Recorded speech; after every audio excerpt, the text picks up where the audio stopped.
What is up everybody? In this video we are taking a look at these, the Asics Metaspeed Sky.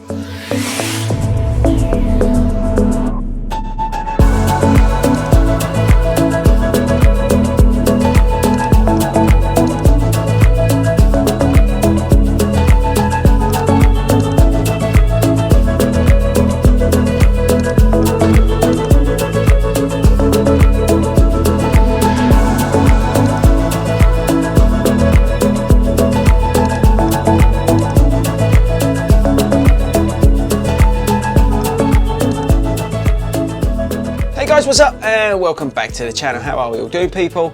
Let me know in the comments. I have finally got my hands on the Metaspeed Sky. Now Asics had a bit of a nightmare due to Brexit and a lot of their shoes took about 3 million years to get to the country, but I finally got my hands on this. Now why am I so excited about this one? Well, because if you're new to the channel, I'm a big fan of Asics shoes. They just work for me. You know, some brands, they just work for you. I know some people are like big fans of Nike, some people are fans of Saucony. Well, Asics for me just work, which is why I was super excited when they launched a sort of more marathon high stack shoe. The Meta, what was it called? Meta Racer was a great shoe, 10K flat for me, but it was a bit too firm and I needed more in terms of a marathon shoe. So I was just very excited when this shoe came out. We're going to go on to how it feels, all that kind of stuff, but let's get the stats and features done first. Right people, so did you get a pair of the Sky? Let me know in the comments, or the Edge. There's the two versions. One's more suited if you've got like that sort of shorter shuffling sort of running style, and then you've got the one which is more long striding, which is this one, the Sky. The Speed Meta Sky, what is it called? Meta Sky Speed? I keep getting it wrong. Yeah, Metaspeed Sky, I got it up here on the Adidas website, and actually looking at that, 225 quid these shoes are. Now, where do we start? Okay, so firstly, full length carbon plate in this shoe, and we've got the Asics grip on the outsole. Now, the Asics grip, if you've not seen my Trabuco Max review, which is the trail shoe I currently have, it's the same compound. It's very, very durable rubber that they've stuck on here. You've got the two places here. Interesting enough, guys, I've already started to chew them up down here, which is interesting, but that seems to be doing okay on the stuff that I've done in them. Okay, what else? Let's talk about weights. So I've got Mrs. FORDY scales here, and we are going UK 9.5, 7.5 ounces. That's a UK 9.5, which fits true to size. And we are going, oh no, we don't want that, 212 grams. So it's okay. It's not the heaviest, it's not the lightest, it's just right. I think that's sort of around about where we need to be. The inner sole thing doesn't come out, just for those who like to ask that. We've got a very flat racing flat tongue, as you'd expect. The laces, which I think are terrible, £225 shoe, and they're like something off a shoe that you would get maybe at a yard sale, boot sale. They're terrible, the laces on these shoe. We've got a very interesting, what's the best way to describe it?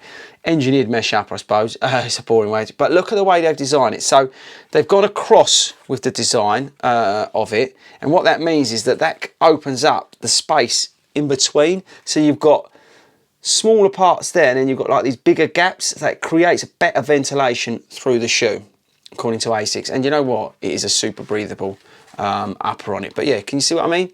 In terms of the way it goes across, that's also, they say, added structure to the shoe, which I think is quite good. It's a sort of vaporwave-ish kind of feeling. I was just looking up at the, I'm going to break it thing, on the, see those, on the next percent. It's that kind, it's that kind of material, feeling-wise, but I just like the way that they have opened it up there. And I say that vamp is a little bit interesting in terms of the way they made it. I do find they sort of do a bit of this when you tighten them up, but anyway, it is what it is. We've got, in terms of stack heights, let me get the stack heights, hang on a sec. Yep, so stack heights 33 and 28, so that's a 5mm drop. And then finally the midsole, we've got the Flight Foam Blast Turbo, which is a bit of a mouthful, but we've got the Flight Foam Blast Turbo. Now, this is the Flight Foam Blast is what you get on the Nova Blast, but they've created this super rebounding, ultra explosive turbo version of it, which is soft, but a little bit more tuned up, which is a really, really nice feeling. I'll come on to that in a second. So I think we've got there in the end in terms of features and stats and all that kind of stuff. There's a little bit of foam around the collar, which is nice. There's not much structure to the heel, but there's enough there for you to worry about. I think that's about it. Okay, so the Metaspeed Sky. This shoe has been purchased for my marathon in October. It's as simple as that. Now, I used that for my last marathon, that's the Alphafly, and I'm now going to be using this. Why am I going to be using this? Well, firstly, I'm an Asics fan, and I'm a shoe geek, and I like to try different things. But that shoe, despite being awesome for me, I still am a little bit unstable in it. And this is why I'm thinking that this is a little bit maybe more suited towards me personally as a runner. And I have felt that in my training runs, which is why I'm saying I'm probably going to use it for October. We've done a 16-mile long run in this. We've done a series of other runs in them, but nothing mental in terms of amount of miles in it because I'm trying to save them. I mentioned it before, but I've already started to chew them up there. I've done a speed workout in them and that kind of thing just to sort of give you guys some feedback today. But I have deliberately limited what I've done in it because basically I'm trying to save them. But the feedback is this. It is a high rebound feel off the shoe that I'm getting. It is a real nice treat versus something that's maybe like a Saucony Pro. The Pro for me is a little bit too firm. Although the Pro, the Saucony, I should have brought them up, is stable for me. And this is the kind of shoe that is sitting in between the Pro and the Alphafly in terms of stability and feedback. The feedback from this feels a little bit more towards the Vaporfly from the softness of it, from the Flight Foam or FF Turbo, let's call it, in terms of the feedback, but I don't get the instability that I get in the Vaporfly, which is why I'd never wear them over the marathon distance. I get a little bit more stability pointing towards the Pro in this shoe, which is why it's a nice blend for me. I did notice when I first put them on, actually, that I did get a little bit of heat coming down here, but that seems to have improved. The upper is, I'm in heat spot, by the way. The upper is super breathable.